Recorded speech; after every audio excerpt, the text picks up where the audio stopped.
अल्हम्दुलिल्लाह अल्हम्दुलिल्लाहि रब्बिल आलमीन वल आक़िबतु लिल मुत्तक़ीन वस्सलातु वस्सलामु अला खैरि खल्क़िही मुहम्मदिन व आलिही व सहाबिही अजमईन अम्मा बाद फ़अऊज़ु बिल्लाहि मिनश शैतानिर रजीम बिस्मिल्लाहिर रहमानिर रहीम इन्नल्लज़ीना आमनू व अमिलुस स्वालिहात सयजअलु लहुमुर रहमानु वुद्दा सदक़ल्लाहु मौलाना अल अज़ीम व सदक़ रसूलुहुन नबियुल अमीनुल करीम व नहनु अला ज़ालिका लमिनश शाहिदीन व शाकिरीन वल्हम्दुलिल्लाहि रब्बिल आलमीन।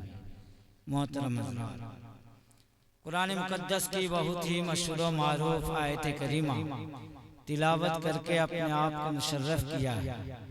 आयत करीमा के मुताल्लिक़ गुफ्तगू करने से पहले आइए हम सब मिलकर अपने आका व मौला जनाब मुहम्मदुर रसूलुल्लाह सल्लल्लाहु अलैहि वसल्लम की बारगाह बेकस पनाह में दरूद शरीफ की डाली निछावर करें और झूम झूम कर पढ़ें। अल्लाहुम्मा सल्ली अला सय्यदना व शफ़ीअना व हबीबना व तबीबना व मौलाना मुहम्मदिल मादनिल जूद वल करम मंबइल इल्म वल हिल्म वल हिकम बारिक व सल्लिम सलातुम व सलामन अलैका या रसूल अल्लाह सलातुम व सलामन अलैका या हबीब अल्लाह सलातुम व सलामन अलैका या नूरम मिन नूरिल्लाह। मोहतरम हज़रात, जैसा कि आप लोगों को मालूम है कि आज की महफिल जश्न ईद मिलादुन नबी जो महल्ले वालों ने मुनाकिद की है, ये दरअसल मस्जिद असगरिया की संग बुनियाद के सिलसिले में कायम है। आज थोड़ी देर मैं इस सिलसिले में आपके सामने गुफ्तगू करूंगा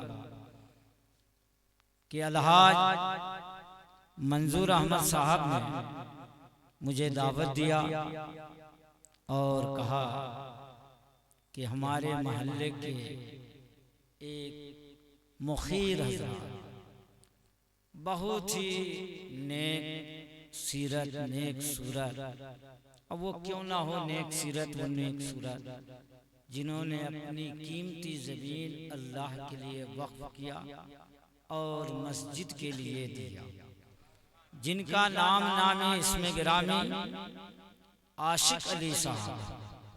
मेरी गुजारिश है कि आशिक अली साहब, मैं उनको पहचानता नहीं हूँ, जहाँ कहीं अगर महफिल में बैठे हों तो आज आप स्टेज पर आ जाए।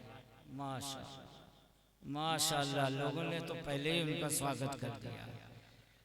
इंशाअल्लाह जिस तरह उनकी स्वागत यहाँ हुई है, कल क़यामत के दिन अल्लाह तबारक व तआला इस ज़मीन के सदक़े में उन्हें जन्नत नसीब फरमाए। अगर आप लोग दुआ करते रहेंगे तो इंशाअल्लाह कामयाबी इनको ज़रूर मिल जाएगी। और इनके सदक़े में जो लोग भी हिस्सा लेंगे, सारे लोगों को इसका अजर सवाब मिलता रहेगा। बाद नमाज इशा से लेकर अब तक नात मनकबत का सिलसिला जारी रहा, मगर अभी तक फिरिश्त के जितने शोराए किराम है वो अभी बाकी है। मेरे बाद फिर उन बाकी शोरा को पढ़ाया जाएगा और पढ़ाने के बाद फिर एक दूसरा दौर चलेगा। मेरे बाद भी एक नूरानी इरफानी हक्कानी तकरीर होगी। अल्हम्दुलिल्लाह, आज तामीर मस्जिद असगरिया के सिलसिले में हम लोग यहाँ हाजिर हुए। जी चाहता है कि आज कोई लफ्ज़ी तकरीर ना करूं, और मेरी आदत भी है कि मैं लफ्ज़ी तकरीर करता भी नहीं। इंशाअल्लाह कुरान और हदीस की रोशनी में और आज के इस पुरफतन माहौल में ये हमारे नौजवान जो बह रहे हैं उनको बचाने की कोशिश करें।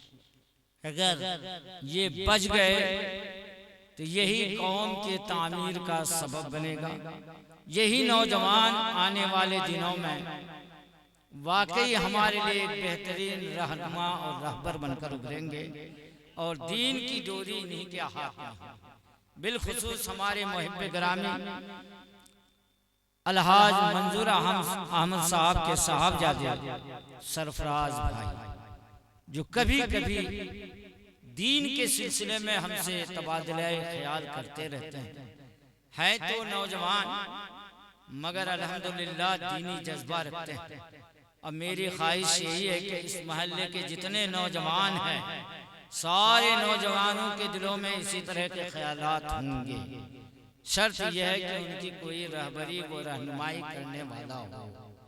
इंशाअल्लाह आज मैं इन्हीं नौजवानों के सिलसिले में गुफ्तगू करना चाहूँगा कि ये नौजवान अगर आगे बढ़ेंगे तो इंशाअल्लाह जिस मस्जिद की कल संगे बुनियाद रखी जाएगी, साल पूरा नहीं होगा इंशाअल्लाह उस मस्जिद में नमाज अदा की जाएगी, अगर आपका खुसूसी ताउन है, खुसूसी ताउन। क्योंकि मस्जिद किसी एक के बस की बात नहीं, एक के बस की बात नहीं। और अगर वो बना भी ले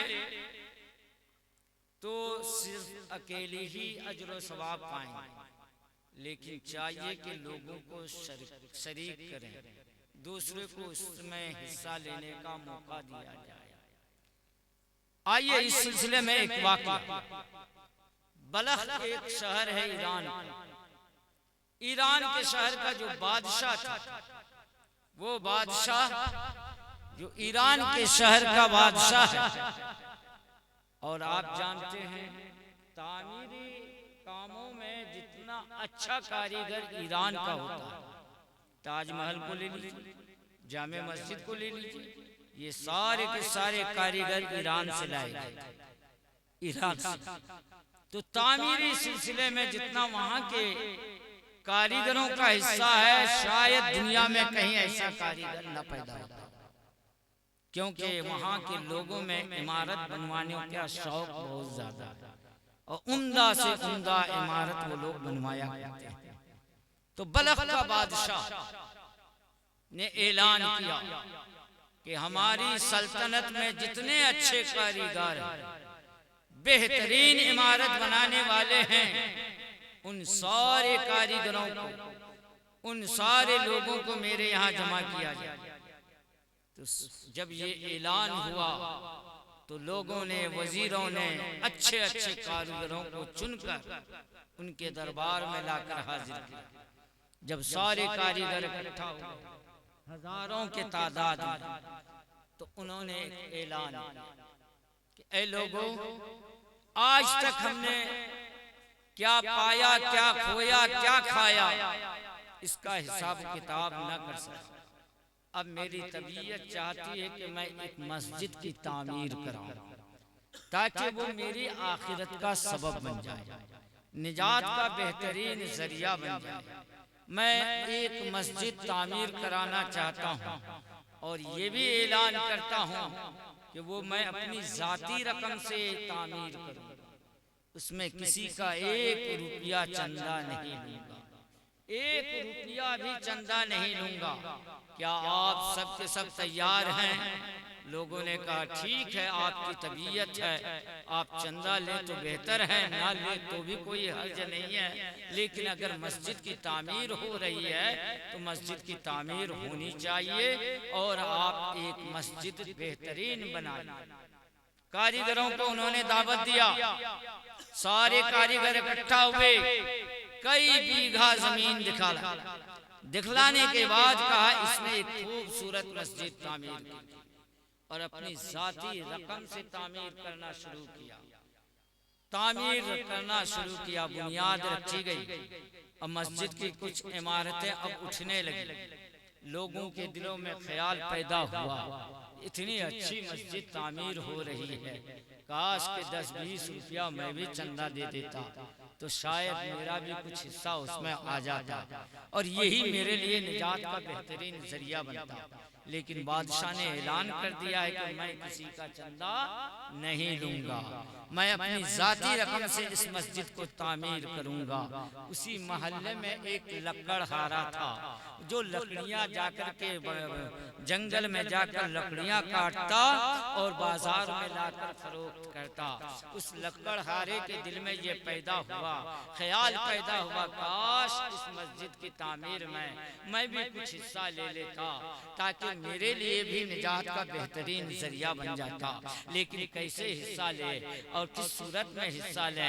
पैसा बादशाह लेंगे नहीं, लकड़ी को वहाँ अभी कोई जरूरत नहीं, क्या करें? वो सोचता रहा। आखिर एक बात उनके दिमाग में आई।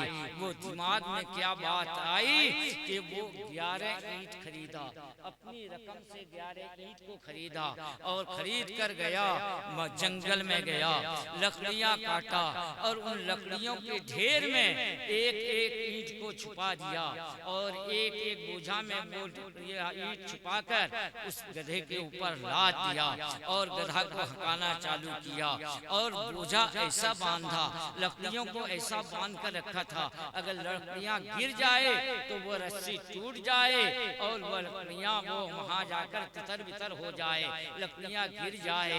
ऐसी सूरत में वो गधा लेकर चला, लकड़हारा गधा लेकर चल रहा है और गधा को लेकर के लकड़ियां लेकर बाजार में आ रहा है। रास्ते में वो मस्जिद पड़ गई और जब मस्जिद रास्ते में पड़ गए, लकड़हारा ने गधा को मारा, गधा ने जो कूदा लकड़ियां गिर गई। और कहाँ लकड़ियां गिर गई? जहाँ बादशाह के ईंट का ढेर लगा हुआ था, यहाँ उनकी 11 ईंट गिर गए और लकड़ियों को उसने एक एक करके संभाला, फिर से बोझा बांधा और जो ईंट पड़ी हुई थी उसने, लोगों ने देखा वो बादशाह की ईंट है, उसने वो ईंट लिया करके बादशाह के ईंट में लगा दिया। बादशाह के ईंट जहाँ सरियाया हुआ था उसी में रख दिया। फिर उसने लकड़ियों को बांधकर बाजार ले गया और बेच दिया। मस्जिद की तामीर होती रही, कई साल में मस्जिद की तामीर हो गई, मस्जिद मुकम्मल हो गई।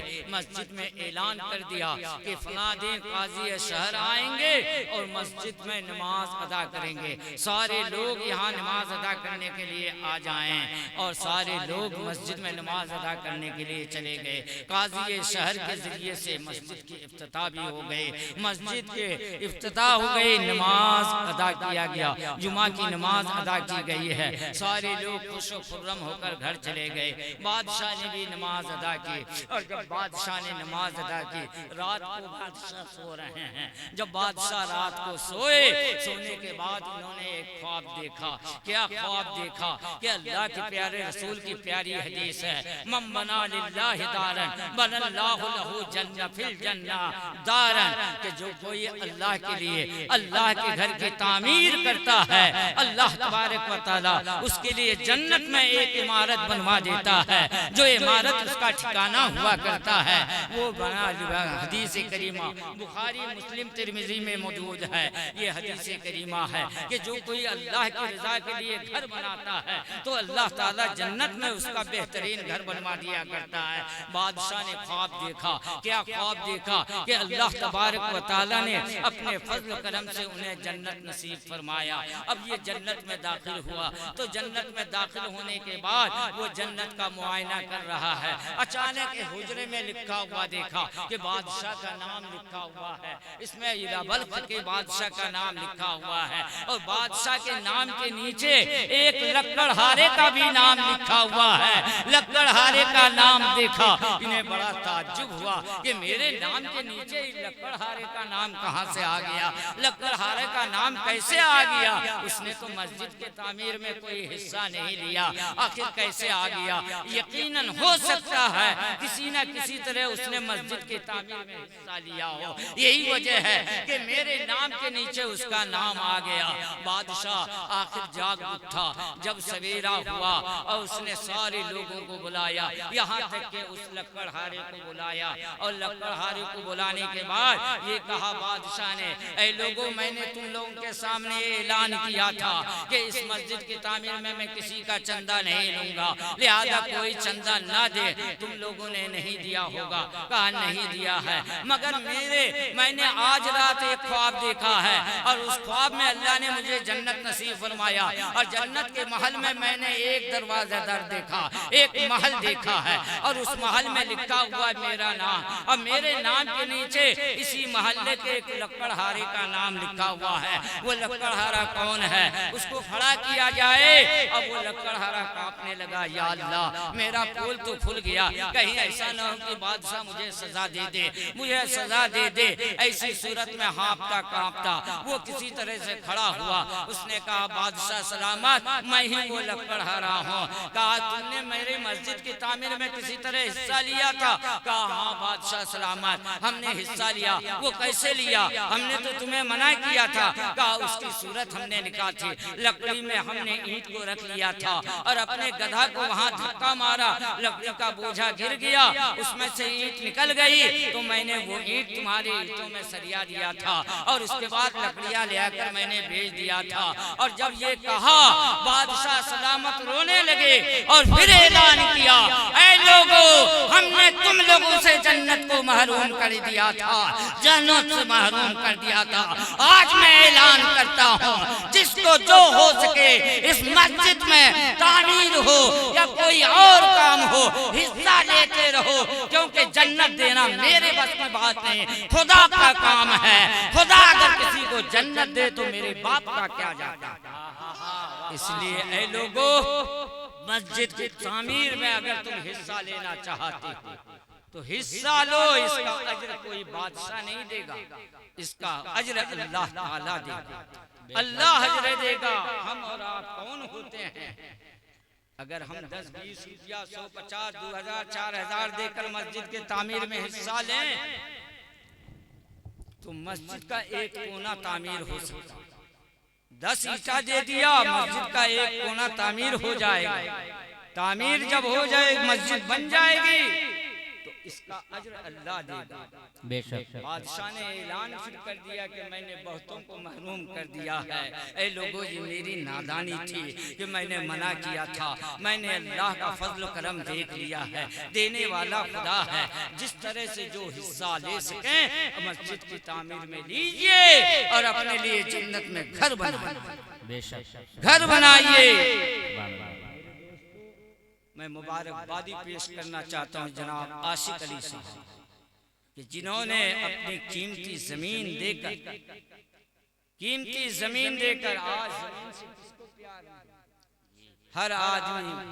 कुरान क्या कहता है? इन्नमा अम्वालुकुम व औलादुकुम फितना। माल और औलाद तो ये फितना, आजमाइश है, आजमाइश है। जल्दी हमारे जेब से नोट नहीं निकलता और जल्दी हम बाल बच्चों को पैसा इतना देते हैं कि वाकई हमारे बच्चे खराब हो जाते। ये आजमाइश बताया। इसलिए अपने बच्चों को दीनी तालीम जितना हो सके देते रहिए और अपने माल को खुदा की राह में खर्च करते रहिए।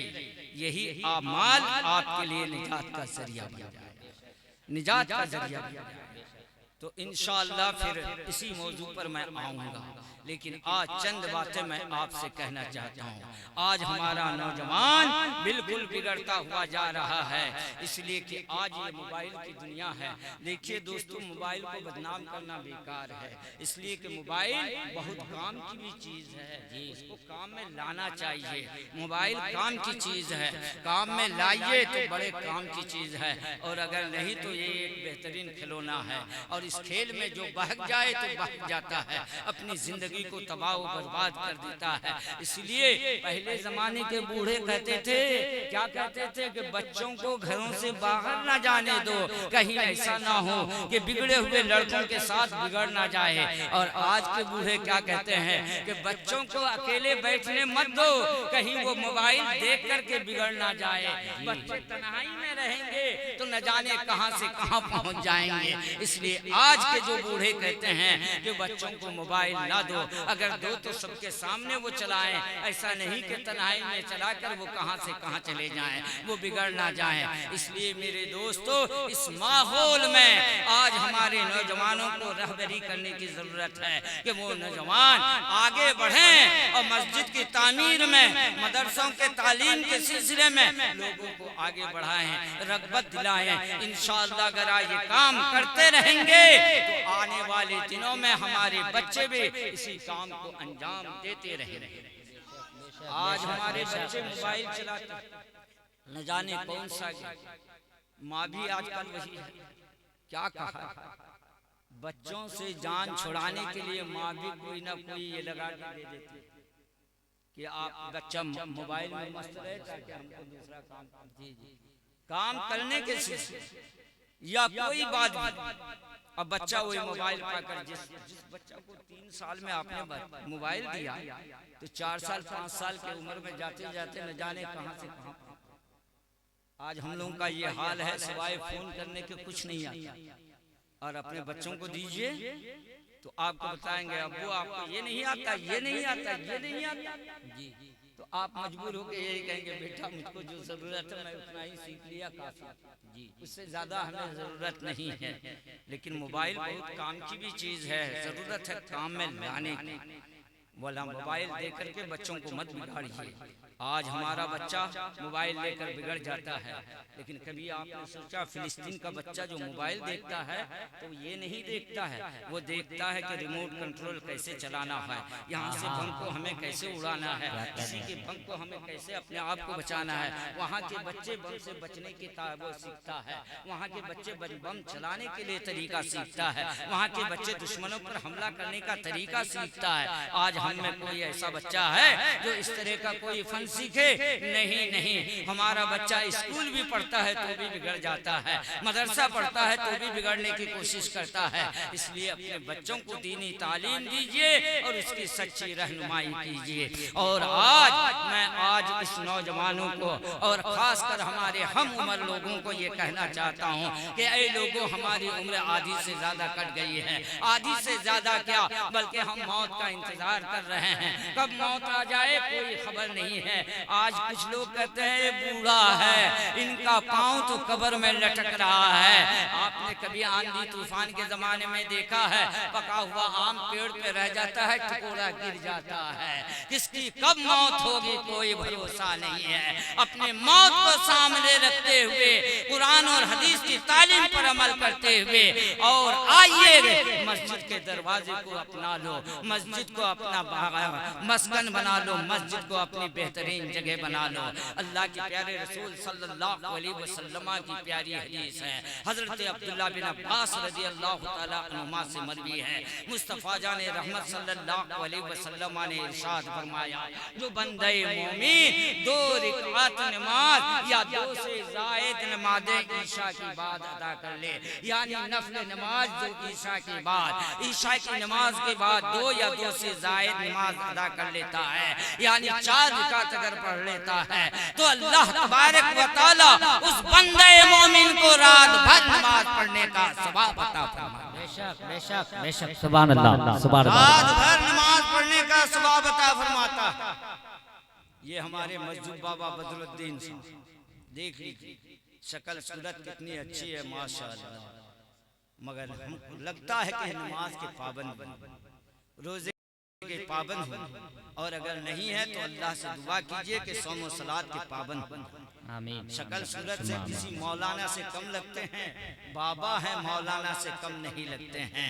ऐसे ही अल्लाह तबारक व तआला हम लोगों को भी शक्ल सूरत बनाने की तौफीक दे और 5 वक्त नमाज पढ़ने की तौफीक रफीक अता फरमाए। ईशा के बाद 4 रकात नमाज नफल अदा कीजिए, रात भर नफल नमाज पढ़ने का सवाब मिलेगा। हम रात भर जाग नहीं सकते हैं, इसलिए कि हमें खेत खलियान को भी देखना है, हमने दुकान और कारोबार को भी देखना है, सवेरे उठकर हमें सारा कारोबार देखना है। अगर हम रात भर जागते रहेंगे तो ऐसी सूरत में दिन भर आराम करना पड़ेगा, और दिन में हमें रोजी भी कमाना है। रोजी कमाना हर बंदे मोमिन पर फर्ज है, लिहाजा हमें ये भी कमाना है। अब्दुल्लाह बिन अब्बास रज़ियल्लाहु ताला अन्हुमा ने क्या फरमाया, मुस्तफ़ा जाने रहमत सल्लल्लाहु अलैहि वसल्लम की प्यारी हदीस करीमा है, ईशा की नमाज के बाद 2 रकात या 2 से ज़ायद आपने ईशा की 4 रकात फर्ज पढ़ा, 2 रकात सुन्नत पढ़ा, फिर 2 रकात आपने नफल पढ़ा है, फिर उसके बाद 3 रकात वितर पढ़ते हैं, 3 रकात के बाद हाजी साहब क्या पढ़ते हैं, फिर 2 रकात नफल पढ़ते हैं। गोया के ईशाई के वक्त अगर आपने 4 रकात नमाज अदा कर लिया तो अल्लाह तबारक व तआला रात भर नमाज पढ़ने का सवाब अता। ए सारंगपुर के मुसलमानों, अब ये बहाना न बनाना कि घर में इतने बच्चे थे, घर में काम था, लिहाजा हम घर में नमाज अदा नहीं कर सकते। आपके लिए आशिक अली साहब ने मस्जिद की जमीन दे दिया है। अब जितना पैसा लगाइए और जितना जल्द लगाइए उतनी ही जल्दी मस्जिद तामीर हो जाएगी। घर बार को छोड़कर खाना खुदा में आ जाइए और बारगाह खुदाबंद में सजदा रेज हो जाइए। बल्कि मुस्तफा जाने रहमत सल्लल्लाहु अलैहि वसल्लम की एक रिवायत ये भी मिलती है कि आक़ाए दो जहां सल्लल्लाहु अलैहि वसल्लम ने फरमाया, जिस बंदे मोमिन ने ईशा की नमाज जमात के साथ अदा किया, अल्लाह उसको आधी रात नमाज पढ़ने का सवाब अता फरमाता है। और जो बंदे मोमिन फजर की नमाज और जमात के साथ अदा कर लिया, अल्लाह ताला पूरी रात नमाज पढ़ने का सवाब अता पूरी रात नमाज पढ़ने का सवाब अता फरमाता है उस बंदे मोमिन को पूरी रात नमाज पढ़ने का। और मेरे दोस्तों, एक हदीस करीमा का टुकड़ा मैं सुनाऊंगा। एक हदीस करीमा, शाबुन नशा फी इबादतिल्लाह, अल्लाह के नजदीक वही नौजवान महबूब है जो अल्लाह की इबादत में जिंदगी गुजारा करता है। नौजवान अल्लाह की इबादत करे। बुढ़ापे में तो हर आदमी कुछ नहीं कर पाता तो मस्जिद का दरवाजा अपना लेता है। वो इतना महबूब नहीं होता खुदा का जितना महबूब एक नौजवान होता है। नौजवान के बारे में मेरे आका ने इरशाद फरमाया, जवान वो नहीं जो चौक और चौराहे पर जाकर कहे कि मैं जवान हूँ। जवान वो नहीं जो ये ख्वाहिशात नफसानी की तकमील के लिए कहे कि मैंने हर आरज़ू और तमन्ना को पूरी कर लिया। बल्कि मुस्तफा जाने रहमत ने क्या इरशाद फरमाया, जवान वो है जो रातों को बेदार होकर दिन को रोजा रखकर अल्लाह की बारगाह में ये हाथ उठा कर कहे, ए अल्लाह तू मेरी इबादत को कबूल कर ले, मेरी जवानी को कबूल कर ले। वही नौजवान जवान, बेशक बेशक वो जवान जवान है। शाबुन नशा फी इबादतिल्लाह, वो नौजवान अल्लाह का महबूब जिनकी जिंदगी इबादत इलाही में गुजरी। आज हमारे नौजवान और वाकई कौम की किस्मत का बदलने वाला जवान ही होता है। कौम की किस्मत को बदलने वाला जवान होता है। जवान अगर चाहे तो अपने कौम की वो खिदमत करके वो अंजाम दे सकता है कि बिगड़े हुए कौम को राह रास्त पर ले जाए। अल्लाह के प्यारे रसूल सल्लल्लाहु अलैहि वसल्लम की प्यारी हदीस है, 1000 बूढ़ों से कहीं बेहतर वो एक नौजवान है जिनकी जिंदगी अल्लाह की राह में गुजरती है। अल्लाह की राह में गुजरती है। 1000 नौजवान से 1000 बूढ़ों से बढ़कर 1000 की बूढ़ों की इबादतों से बढ़कर उस एक नौजवान की इबादत आला है जो अल्लाह की याद में रात गुजार दिया करते हैं, जो अल्लाह की याद में आंसू बहाया करते हैं। वो नौजवान जिसने वाकई अपनी जवानी को अल्लाह की याद में गुजार दिया, जिसने अपनी जवानी को अल्लाह की राह में गुजार दिया, वो नौजवान के बारे में मुस्तफा जाने रहमत सल्लल्लाहु अलैहि वसल्लम ने क्या फरमाया, कल क़यामत के दिन होगा, नफ्सा नफ्सी का आलम होगा, कोई किसी का पुरसाने हाल नहीं होगा, सूरज सवा नेज़े पर होगा, जमीन तांबे की हो जाएगी और धूप की शिद्दत की वजह से लोगों के ज़बान निकल आएंगे। ऐसे नौजवानों को अल्लाह अपने अर्श का साया नसीब फरमाएगा और इरशाद फरमाएगा, ऐ नौजवान तुम्हें धूप में जाने की जरूरत नहीं है, तुम्हें कोई तकलीफ उठाने की जरूरत नहीं है, तुम मेरे अर्श के साए में आ जाओ, मैं तुम्हें जन्नत नसीब कर दूं। इस नौजवान को कहा शाबुन नशा फी इबादतिल्लाह, वो नौजवान जिसने अपनी जवानी अल्लाह की इबादत में गुजारी। आज हमारे नौजवान मोबाइल की दुनिया में न जाने कहां से कहां भाग जाते हैं और एक काम अंजाम नहीं देंगे, ब्लूटूथ में डाल दिया, फला में डाल दिया, वो दिखा रहे हैं पूरे। सुनो, रियाकारी की इबादत से एक सजदा जिसमें रियाकारी शामिल ना हो 1000 सजदों से अफजल व आला। आप तकरीरें सुनते रहते हैं, मुझे आज तकरीर नहीं करना। आज मैं चंद बातें आपको और वाकई दूसरी हदीस करीमा का टुकड़ा क्या है, रजलुन क़ल्बुहु मुअल्लकुन बिल मसाजिद, वो इंसान सबसे ज्यादा प्यारा है जिसका दिल मस्जिद से लगा रहता है। माशाअल्लाह, मुअल्लकुन बिल मसाजिद, मस्जिद से लगा हुआ हो। मस्जिद में लगने वाला इंसान का दिल, जिनका दिल मस्जिद से लगा होता है, हदीस करीमा में है कि जो इंसान मस्जिद में जाता है और बार बार नमाजें अदा करता है, और अदा करने के बाद जोहर में गया तो जोहर अदा करने के बाद घर आ गया, असर में गया तो सोचा अब क्या घर जाऊं, मगरिब भी अदा कर लूं, अब मगरिब में गया तो सोचा क्या घर जाऊं, ईशा की नमाज अदा करके जाऊं। तो जब वो बैठे हुए इंतजार करता है, एक दूसरी नमाज का इंतजार करता है, तो अल्लाह तबारक व तआला फरिश्तों को जमा फरमाता है, जिब्राइल सारे फरिश्तों को इकट्ठा करो। जब सारे फरिश्तों इकट्ठा हो जाते हैं तो अल्लाह तबारक व तआला इरशाद फरमाता है, ऐ मेरे फरिश्ते ये बताओ, इस सारंगपुर के मोहल्ले का ये आदमी एक नमाज अदा कर लिया, इसे तो अब अपने घर जाना चाहिए, लेकिन घर नहीं जा रहा है, वो दूसरी नमाज का इंतजार कर रहा है कि नमाज पढ़ कर जाऊं। ऐ फरिश्तों तुम गवाह हो जाओ, आज से पहले उसने जितना गुनाह किया है मैं तुम्हें गवाह बनाकर उसके सारे गुनाहों को माफ फरमा दूंगा। वाह माशाअल्लाह माशाअल्लाह माशाअल्लाह, अल्लाहु अकबर अल्लाहु अकबर, या रसूल अल्लाह या रसूल अल्लाह, जिंदाबाद। लोगों बस बस, अल्लाहु अकबर अल्लाहु अकबर, या रसूल अल्लाह या रसूल अल्लाह, जिंदाबाद जिंदाबाद। नारा लगाने से कोई फायदा नहीं है, जरा तकरीर को सुनिए और उसको दिल में बसाइए। इतने लोगों में अगर दो आदमी भी सुधर जाए तो मैं समझूंगा मैं भी कामयाब, वो भी कामयाब। और लाख नारा लगाइए और सारा हंगामा बर्पा कर दीजिए। हम लोग तो वो आदमी हैं क्योंकि हम लोग मुकर्रिर नहीं है, मुदर्रिस। अल्हम्दुलिल्लाह आपके दुआओं के सिले में ये हमारे हाजी मकबूल साहब हैं, इनके भाई से बड़े भाई साहब हैं, ये हाजी मंजूर साहब हैं। ये लोग देखते हैं कि हम लोग दिन रात तालीम के सिलसिले में सुबह से शाम तक बस पढ़ने पढ़ाने का मसला है।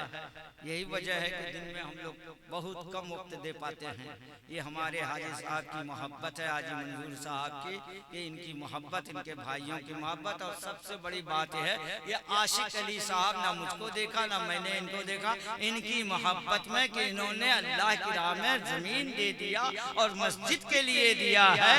आज तो लोग न जाने कहाँ कहाँ अपने पैसों को बर्बाद करते हैं, इन्होंने जमीन अगर दिया है तो अल्लाह की राह में दिया है। वो जमीन इंशाअल्लाह कल क़यामत के दिन इनकी और हम सब की निजात के लिए बेहतरीन जरिया, बेहतरीन जरिया। तो हम लोग नारों से खुश होने वाले नहीं, आप मेरी बातों को दिल में बसाइए। क्या फरमाया मेरे आका ने, रजुलुन क़ल्बुहु मुअल्लकुन बिल मसाजिद, वो आदमी अल्लाह के नजदीक सबसे ज्यादा महबूब जिनका दिल मस्जिद से लगा हुआ रहता है। कुछ लोग मस्जिद की मेखें होती है, कील होते, खंबे होते, उनको तलाश कीजिए अपने घरों में, वो मिलेंगे। कहाँ मिलेंगे? कहेंगे वो मस्जिद चले जाइए। अरे जोहर का वक्त नहीं हुआ, कैसे अभी 12 साढ़े 12? ये नहीं, हमारे वालिद साहब तो जोहर से पहले चले जाते हैं। वहाँ जाकर कुछ नहीं सही तो कम से कम दरूद शरीफ तो पढ़ो। और हुजूर ने क्या फरमाया, मन सल्ला अलैया, जो मुझ पर एक मर्तबा दरूद पढ़ता है तो अल्लाह ताला उस पर 40 रहमतें नाज़िल, माशाअल्लाह, 40 गुनाह बख्श देता है, 40 नेकियां उसके नामाए अमाल में लिखता है। तो कम से कम जाकर के अजान से पहले वो जाकर के अल्लाह अल्लाह करे, अल्लाह अल्लाह कर ले। और अल्लाह क्या फरमाता है, जो बंदे मोमिन मुझे मोहब्बत से एक बार अल्लाह कहता है, जो बंदे मोमिन मोहब्बत से मुझे एक बार अल्लाह कहता है, मैं उस बंदे से मोहब्बत। वाह वाह वाह, सुभान अल्लाह। तो जो लोग मस्जिद में दिल लगा लेते हैं, और एक हदीस करीमा में है, अल्लाह के प्यारे रसूल सल्लल्लाहु अलैहि वसल्लम की प्यारी हदीस करीमा है, मुस्तफ़ा जाने रहमत सल्लल्लाहु अलैहि वसल्लम ने इरशाद फरमाया कि जो बंदा मोमिन मस्जिद का पाबंद हुआ करता है, जमात के साथ नमाज अदा करता है, मस्जिद में जाया करता है, अगर किसी दिन वो बीमार हो जाए और मस्जिद में जाने से कासिर हो जाए तो अल्लाह तबारक व तआला एक फरिश्ते को जमीन पर भेजता है, इंसानी शक्ल सूरत में भेजता है। वो फरिश्ता इंसानी शक्ल सूरत में जमीन पर आता है और जब मस्जिद में जाता है और देखता है कि वो बंदा मोमिन मस्जिद में नहीं आया है, तो अल्लाह हुक्म देता है कि जाओ उसके घर में जाओ, उसकी बीमार कुर्सी करो, उनकी बीमार कुर्सी करो।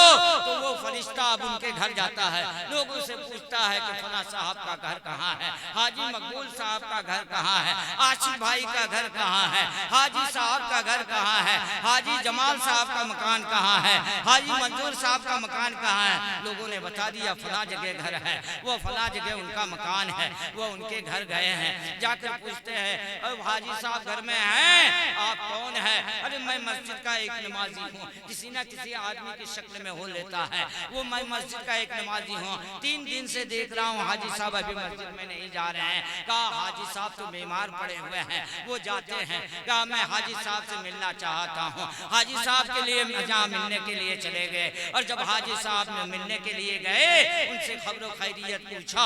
उन्होंने कहा क्या बताऊं, मुझे फला तकलीफ है, फला तकलीफ है, और इसी वजह से मस्जिद में जा नहीं पाता हूँ, किसी तरह घर में नमाज अदा कर लेता हूँ। वो फरिश्ता जो इंसानी शक्ल सूरत में गया, जो हमारी और आपकी सूरत इख्तियार करके गया है, वो फरिश्ता उसको ये बशारत देता है, ए नमाजी तू खुश हो जा, अल्लाह तेरे सारे गुनाह को माफ फरमा दिया। मैं आम इंसान नहीं हूँ, अल्लाह का फरिश्ता हुआ, अल्लाह का फरिश्ता भेजा हुआ एक मैं फरिश्ता हूँ जो इंसानी शक्ल सूरत में आया हूँ। अल्लाह ने मुझे तेरी बशारत के लिए, तेरी जियारत के लिए बेशक बेशक है। हम में कोई ऐसा इंसान ये सूरत हम इख्तियार कर लें।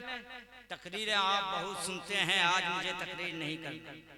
आइए, जो आदमी नमाजी, जो नमाजी मस्जिद से दिल लगा लेता है, अल्लाह तबारक व तआला के यहाँ उसका कितना बड़ा मर्तबा मिलता है। मेराज की रात आपने सुना होगा कि नबी कौनैन सल्लल्लाहु अलैहि वसल्लम को अल्लाह ने मेराज पर बुलाया है, और जब मेराज पर जा रहे थे तो अल्लाह के प्यारे रसूल सल्लल्लाहु अलैहि वसल्लम ने देखा, क्या देखा मुस्तफ़ा जाने रहमत ने, कि अल्लाह के अर्श के पास नूर में छुपा हुआ एक इंसान है, नूर में छुपा हुआ इंसान है, और जिब्राइल अमीन उसके बाद नहीं जा सके, वहीं से वापस आ रहे हैं। तो अल्लाह के रसूल ने पूछा, ए जिब्राइल ये बताओ ये कौन इंसान है जिसका इतना मर्तबा है, या कोई नबी है? कहा नहीं नहीं नबी नहीं है। क्या कोई फरिश्ता है? कहा कोई फरिश्ता नहीं। ए जिब्राइल आखिर ये बताओ इस इंसान का मर्तबा इतना बुलंद वाला कि अल्लाह के अर्श के नीचे उनको जगह मिली है, अल्लाह के अर्श के पास उनको साया मिला है, आखिर ये इंसान कौन है? जिब्राइल अमीन कहते हैं काना रजुलुन मिन उम्मती, या रसूल अल्लाह ये आप ही के उम्मती हैं, आप ही के उम्मती हैं, लेकिन कल्बहु मुअल्लिकुन बिल मसाजिद। इस इंसान का दिल हमेशा मस्जिद से लगा रहता था, मस्जिद की तामीर के सिलसिले में काम किया करता था, मस्जिद में कोई चीज घट जाती थी उसका इंतजाम किया करता था, इसलिए अल्लाह तबारक व तआला ने उसको इतना बुलंद मकाम अता फरमाया। आपका कितना बुलंद है? कब? जब आप मस्जिद की तामीर में हिस्सा लें, जब आप मस्जिद की खिदमत करें, जब आप मस्जिद के पोछा लगाएं, झाड़ू दें। आज मस्जिद के मुतवल्ली भी इमामों पर, मुअज्जिनों पर बड़ा गुर्रा जमाते हैं। मेरे दोस्तों आज सुनो, अल्लाह के प्यारे रसूल सल्लल्लाहु अलैहि वसल्लम ने क्या फरमाया। आक़ाए दो जहां सल्लल्लाहु अलैहि वसल्लम इरशाद फरमाते हैं कि मस्जिद में नमाज पढ़ने वाला नमाजी, मस्जिद की खिदमत करने वाला मुअज्जिन, मस्जिद की खिदमत करने वाला मुतवल्ली, वो सिर्फ मस्जिद के मुअज्जिनों पर भोग जमाते हैं, मस्जिद के इमामों पर वो अपना धौंस जमाते हैं। काश वो मस्जिद के खुद खिदमत कर ले। मुस्तफ़ा जाने रहमत सल्लल्लाहु अलैहि वसल्लम ने क्या इरशाद फरमाया, कि वो मोमिन जो मस्जिद की खिदमत किया करता है, वो मोमिन की मिसाल ऐसे ही कसमक फिल्मा, जो मछली पानी में हुआ करती है, वो मछली तैरती रहती है, आजाद रहा करती है। मस्जिद की खिदमत करने वाला मुसलमान भी अल्लाह की बारगाह में आजाद रहा करेगा। और वो अमल मुनाफिक, लेकिन मुनाफिक कल कफस तैरे फिल कफार, उस इंसान उस परिंदा की तरह है जो पिंजरों में रहा करता है।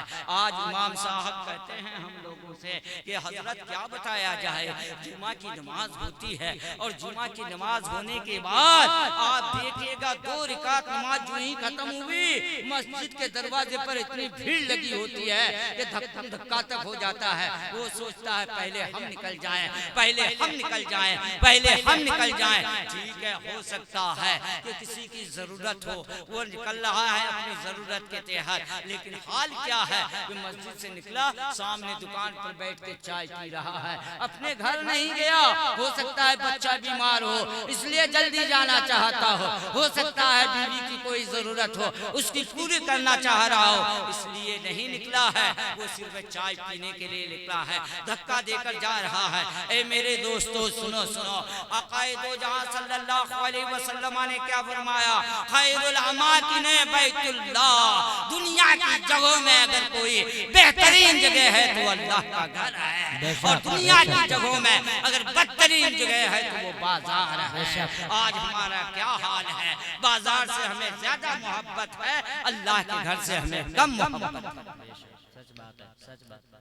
अगले जमाने में मैं खुद बचपने में देखा औरतें मस्जिद के आके झाड़ू दिया करती थी, सफाई किया करती थी। कौन औरत? जो औरत सन्ने कहूलत को पहुंची, जो उम्र दराज हो गई, जिनसे पर्दे का हुक्म खत्म हो गया, वो औरतें मस्जिद में आकर झाड़ू दिया करती थी, झाड़ू दिया करती थी, सफाई किया करती थी। आज ने हम ये काम मुअज्जिनों के ऊपर छोड़ दिया, इमाम साहब के ऊपर छोड़ दिया। वो कोई हमारे नौकर नहीं है, आप कर लें तो आप भी अल्लाह के नजदीक महबूब हो जाएंगे। मुस्तफ़ा जाने रहमत सल्लल्लाहु अलैहि वसल्लम की प्यारी हदीस बुखारी, मुस्लिम, तिरमिज़ी, अबू दाऊद, नसाई, इब्ने माजा में मौजूद है। आप हदीस की किताबों को उठा के देख लीजिए। एक औरत थी रसूलुल्लाह के ज़माने में जिनका नाम उम्मे मोहजिब था। उम्मे मोहजिब का काम क्या था कि जब मस्जिद से सारे लोग चले जाते थे, वो मस्जिद में आके झाड़ू लगा दिया करती थी, सफाई कर दिया करती थी और सफाई करके चले जाया करती थी। एक मरतबा अल्लाह के रसूल किसी सफर पर गए, इसी दरमियान उस औरत का इंतकाल हो गया, और जब इंतकाल हो गया सहाबाए किराम ने उनकी नमाज जनाजा अदा की, दफना दिया। कई दिन के बाद अल्लाह के रसूल सल्लल्लाहु अलैहि वसल्लम तशरीफ लाए और उसके बाद 1 महीना तक उस औरत को नहीं देखा। अल्लाह के रसूल ने सहाबा को बुलाया और कहा कि उम्मे मोहजिब को नहीं देख रहा हूँ, आजकल वो मस्जिद में झाड़ू नहीं लगाया करती है। सहाबा ने अर्ज किया, या रसूल अल्लाह, उनका तो इंतकाल हो गया है। कहा उनका इंतकाल हो गया है? कहा हाँ या रसूल अल्लाह, उनका इंतकाल हो गया। तो तुम लोगों ने मुझे क्यों नहीं बताया? बाद सहाबा ने कहा रात हो गए थे, हम लोगों ने आपको जगाना अच्छा नहीं समझा। बाद लोगों ने कहा आप शायद सफर में गए हुए थे इसलिए आपको खबर नहीं दिया गया। अल्लाह के रसूल सल्लल्लाहु अलैहि वसल्लम ने क्या फरमाया? इरशाद फरमाते हैं, ऐ लोगों मुझे उसके कब्र पर ले चलो। अल्लाह के रसूल उसके कब्र पर गए और इरशाद फरमाया, ऐ लोगों ये उम्मे मोहजिब आम औरतों की तरह नहीं थे, ये अल्लाह के घर की खिदमत किया करते थे, उनके लिए मखसूस दुआएं अल्लाह के रसूल ने किया। और इरशाद फरमाया, जो मस्जिद की खिदमत किया करता है, मस्जिद की सफाई किया करता है, अल्लाह उनको गुनाहों से पाक और साफ करता है। बेशक बेशक। इसलिए लोगों मस्जिद तो बना ली सब भर में ईमान की हरारत वालों ने, मन है अपना पुराना पापी बरसों से नमाजी ना हो सका। सारंगपुर के मुसलमानों, मस्जिद की तामीर के लिए बढ़ चढ़ कर हिस्सा लीजिए। तो सिर्फ मस्जिद की तामीर ही नहीं, मस्जिद को आबाद करना जरूरी है। मस्जिद को आबाद करने का मतलब नहीं कि 10 तरह की लाइट लगा दिया और उसमें वाकई फूल वगैरह लगवा दिया, फुलझारी लगवा दिया, ये करवा दिया, ये मस्जिद की आबादी का जरिया नहीं है। बल्कि मस्जिद की आबादी का जरिया उसमें नमाज अदा करना। बेशक अब बेहतरीन इबादत सलात नमाज है, नमाज है। इसलिए अल्लाह के रसूल सल्लल्लाहु अलैहि वसल्लम ने क्या फरमाया कि मस्जिद को आबाद कर, क़ल्बुहु मुअल्लक़ुन बिल मसाजिद, जिस इंसान का दिल मस्जिद से लगा रहता है, कल क़यामत के दिन जब कोई साया नहीं होगा, कोई पुरसाने हाल नहीं होगा, अल्लाह तबारक व तआला अपने अर्श के नीचे उसे साया नसीब फरमाएगा। ये आप रजुलुन तहाब्बा फिल्लाह इज्तमा अलैहि व तफर्रक़ा। चौथा इंसान वो है कि जिसने अल्लाह के लिए किसी से मोहब्बत किया और अल्लाह ही के लिए वो अलग, अल्लाह की रजा के लिए मोहब्बत और अल्लाह के लिए अलग। ये शोराए किराम है, उलमाए किराम है, इनको आप नहीं जानते, लेकिन क्या आपके दिल में आया चलिए उनसे मोहब्बत हमको है, जाकर मोहब्बत वाली नात सुन लें। ये आपने अल्लाह की रजा के लिए यहाँ आए हैं, इनको खुश कराने के लिए नहीं कि इनको नोट देंगे, होंठ देंगे, फला देंगे, ढका देंगे, ये नहीं मकसद है आपका। और ना इनका मकसद है कि हम अच्छी नात सुनाएंगे तो हमें नोट मिलेगा, बल्कि ये नात अपने महबूब की नात इसलिए पढ़ रहे हैं कि महबूब की नात पढ़ते पढ़ते हम तो महबूब नहीं है, महबूब की नात पढ़ ले, शायद नात के सदके में हम महबूब हो जाएं। ये इरादा है।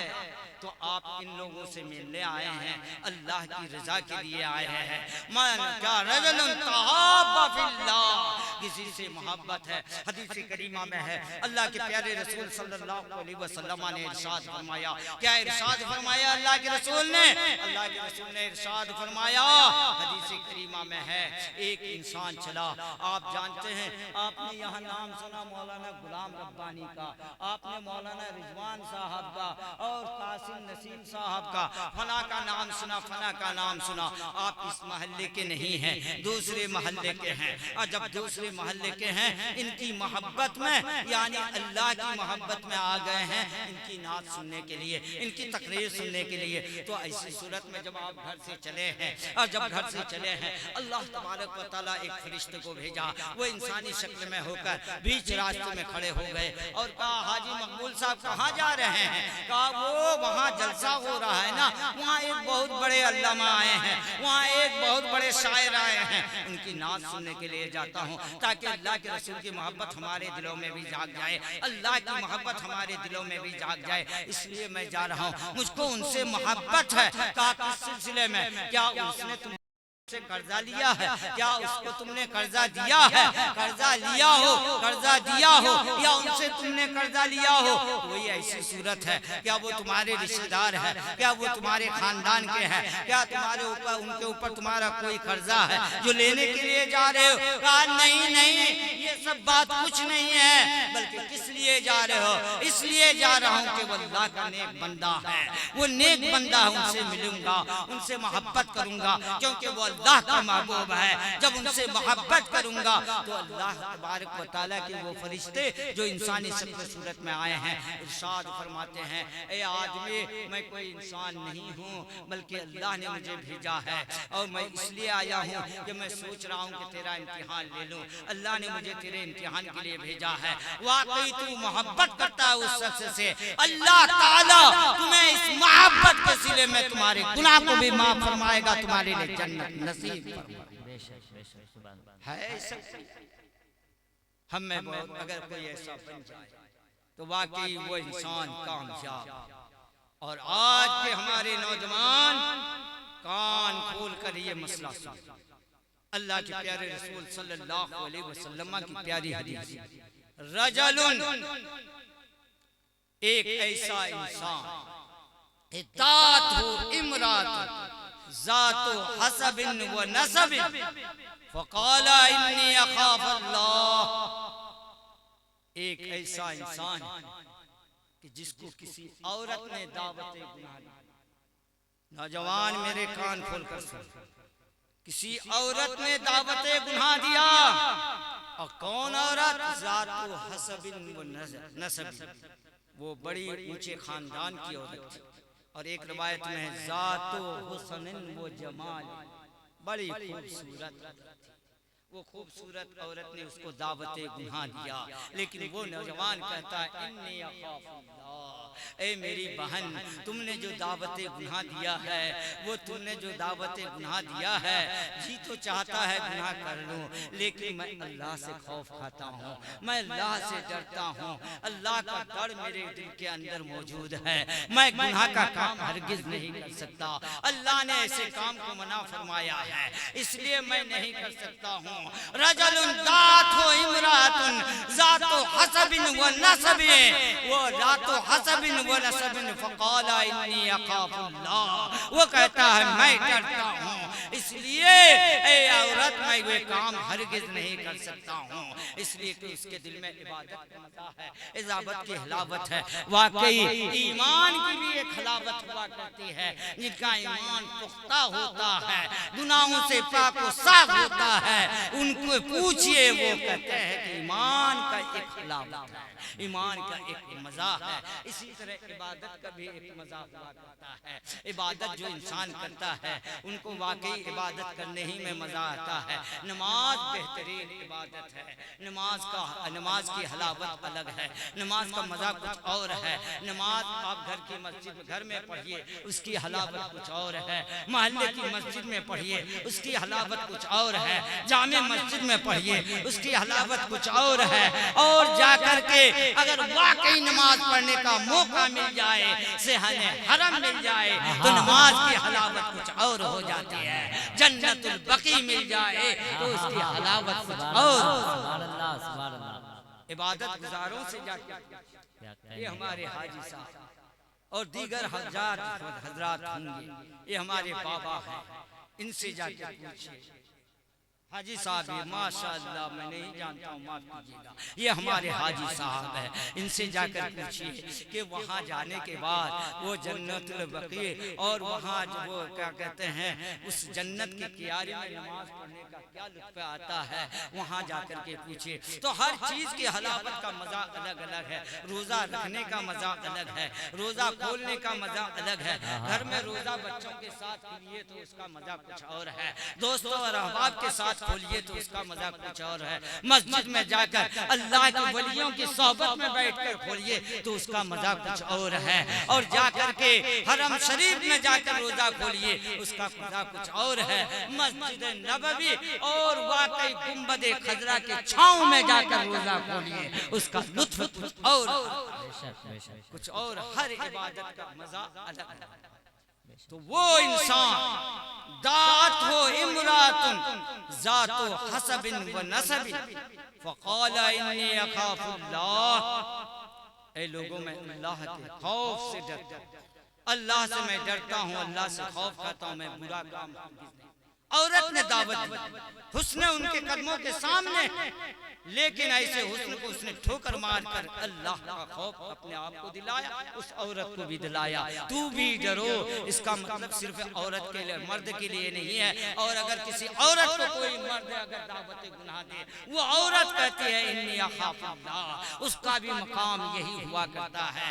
रौज़ुर रहायीन के अंदर अल्लामा याफ़ी रहमतुल्लाह तआला अलैह ने एक वाक़या नक़ल। मेरे नौजवानों, आज नसीहत की बातें सुन लो, अगर इस पर तुमने अमल किया तो मेरी भी कामयाबी, आपकी भी कामयाबी, और अगर अमल नहीं किया तो मैं समझूंगा कि मेरी तकदीर बर्बाद। इसलिए रौज़ुर रहायीन के अंदर अल्लामा याफ़ी रहमतुल्लाह तआला अलैह ने लिखा, एक नौजवान एक कपड़े की दुकान में नौकर था, खादिम था, कपड़े बेचा करता था। वहां एक हसीनो जमील लड़की आ गई कपड़ा खरीदने। जब कपड़ा खरीदने के लिए आ गई, उसने कपड़ा खरीदा, उस नौजवान पर उस औरत का दिल चला गया। बड़ा हसीनो जमील नौजवान, बड़ा खूबसूरत नौजवान है वो नौजवान। नारे तकबीर, नारे रिसालत, नारे रिसालत, नारे रिसालत, उलमाए अहले सुन्नत, उलमाए अहले सुन्नत, फैज़ाने गौसे आज़म। आप देख रहे हैं कि उलमाए किराम की आमद हुई। जनाब नसीम बाबा भी तशरीफ लाए, मैं बहुत बहुत मुबारकबादी पेश करता हूँ।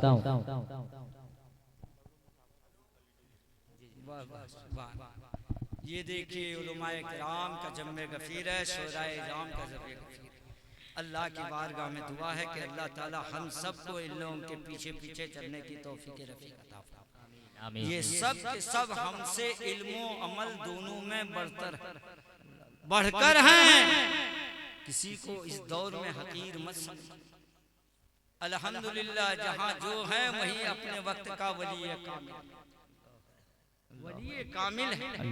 इसलिए मेरे दोस्तों, हम आज नौजवानों से यही कहते हैं कि कम से कम कुछ ना हो सके तो सौम व सलात का पाबंद और इबादत तो हमसे नहीं हो सकती, कम से कम 5 वक्त तो अल्लाह की बारगाह में पेशानी झुकाई, यही कबूल कर ले तो अपने वक्त का वली कामिल। तो अल्लामा याफी रहमतुल्लाह ने क्या लिखा, वो खूबसूरत हसीनो जमील औरत दुकान पर कपड़ा खरीदा, मगर इसका दिल उस नौजवान के ऊपर चला, दिल ही चला। और उसके बाद क्या हुआ, वो उस दिन वापस आ। अब वो सोचती रही उस नौजवान को फंसाने के चक्कर, सोचती रही। तो एक दिन जा गई वो और जाकर के बहुत सारा कपड़ा खरीदा, ये भी कटवा दो, ये भी कटवा दो, ये भी कटवा दो, और कटवा दिया, बहुत ढेर सारा हो गया। लेकिन उसने अब क्या कहा कि वो दुकानदार साहब आप उसको एक गठरी बनवा दीजिए। गठरी बनवाई, इतनी बड़ी गठरी तो मैं ले जा नहीं सकता, इस नौजवान से कहिए कि मेरे घर तक पहुंचा दे।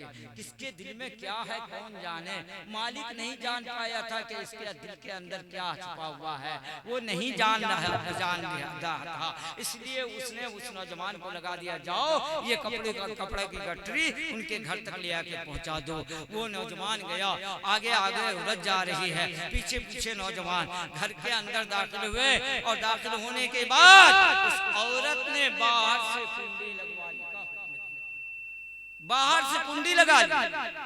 और उसके बाद कुंडी लगाने के बाद ये शैतान का बेहतरीन बड़ा मकरो फरेब वाला था। ऐसे हालात में ईमान को बचाना बहुत मुश्किल हो। अब वो नौजवान को दावत गुनाह दी, आज तुम मेरे साथ मुंह काला।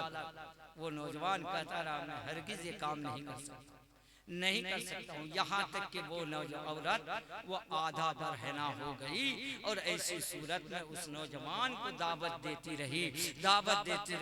लेकिन नौजवान ने कहा, इन्नी अखाफुल्लाह, मुझे अल्लाह से डर लगता है, मैं वो काम हरगिज नहीं कर सकता। लेकिन औरत जिद हो गई, आज तुमको करना ही पड़ेगा, आज मेरे साथ मुंह काला ही करना पड़ेगा। नौजवान सोचता रहा, या अल्लाह, दिल खुदा को पुकार रहा है, आज इस औरत के मकरो फरेब से मुझे किसी तरह बचा ले। अचानक उसके दिल में ये ख्याल पैदा हुआ, कहा अच्छा ठीक है, थोड़ी देर के लिए मुझे मोहलत दे दो। कहा क्या करोगे, मुझे इस्तिंजा लगा है, पहले कोई बैतुल खुला हो तो मुझे बता दो, इस्तिंजा हो, बाथरूम हो तो बताओ। कहा बाथरूम है, चले जाओ, फिर वहां से आने के बाद सोचा जाएगा, तुमने जो कहा है उस पर सोचूंगा। कहा अच्छा ठीक है, बाथरूम में जाओ। बाथरूम में वो नौजवान गया है। मेरे दोस्तों देखिए, ईमान अगर बचाना चाहे नौजवान तो बचा लेता है, शर्त ये है कि उसको अपने दिल में खौफ होना चाहिए, अल्लाह उसकी कोई ना कोई सूरत पैदा कर देता है। नौजवान गया बाथरूम में, बाथरूम किया हजरत, उसने बाथरूम क्या किया, पाखाना को अपने हाथ में ले लिया, पूरे बदन में मल लिया और मलने के बाद उसने बाथरूम का दरवाजा खोला और दरवाजा खोलकर जब उस औरत के सामने आया और आने के बाद जब पाखाना की बदबू उस औरत के नाक तक पहुंचे और उस बदबूदार नौजवान को देखा तो वो नौजवान को देखने के बाद कह रही है, तू तो पागल है, तू तो दीवाना है, जितना जल्द हो सके तुम्हारे लिए दरवाजा खुला हुआ है, निकल जा, भाग जा। वो नौजवान भाग जाता है और भागते हुए जब मोहल्ले से बाहर गया तो बाहर जाकर के अल्लाह की बारगाह में हाथ उठाता है और अल्लाह की बारगाह में अर्ज करता है, ए अल्लाह, मेरा बदन तो गंदा है लेकिन मेरा तन तो बिल्कुल साफ सुथरा है। ए अल्लाह, मेरा बदन गंदा हुआ तो क्या हुआ, मगर मेरा मेरा दिल तो साफ सुथरा है।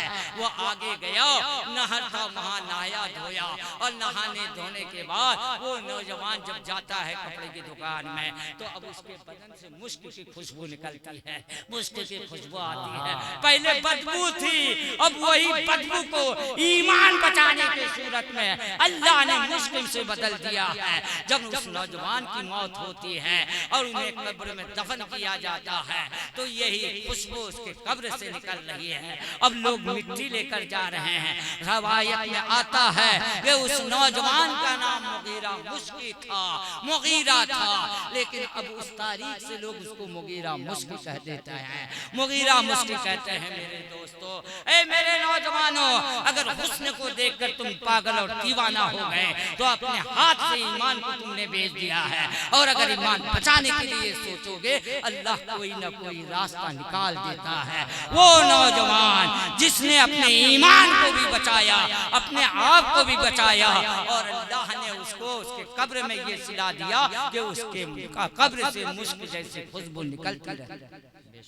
इसलिए रजलुन दात हो इमरात जातो हसबिन व नसबिन। और आखिरी बात बताकर रुखसत हो। प्यारे आका सल्लल्लाहु अलैहि वसल्लम ने क्या फरमाया? रजलुन मन तसद्दका बिसदकतिन हत्ता ला तुलमु शिमालहु मा युनफकु यमीन। ऐसा इंसान अल्लाह का सबसे ज्यादा महबूब जो इंसान कोई सदका करता है दाहिने हाथ से तो बाएं को खबर नहीं।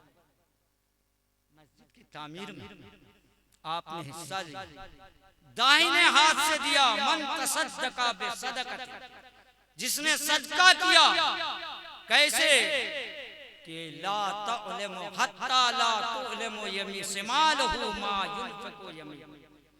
दाहिने हाथ से खर्च किया तो बाएं को खबर नहीं। वो इंसान अल्लाह का सबसे ज्यादा महबूब। आज मस्जिद की तामीर का चंदा, आज मस्जिद की तामीर का कल बुनियाद रखी जाएगी, इसमें आपको चंदा देना है।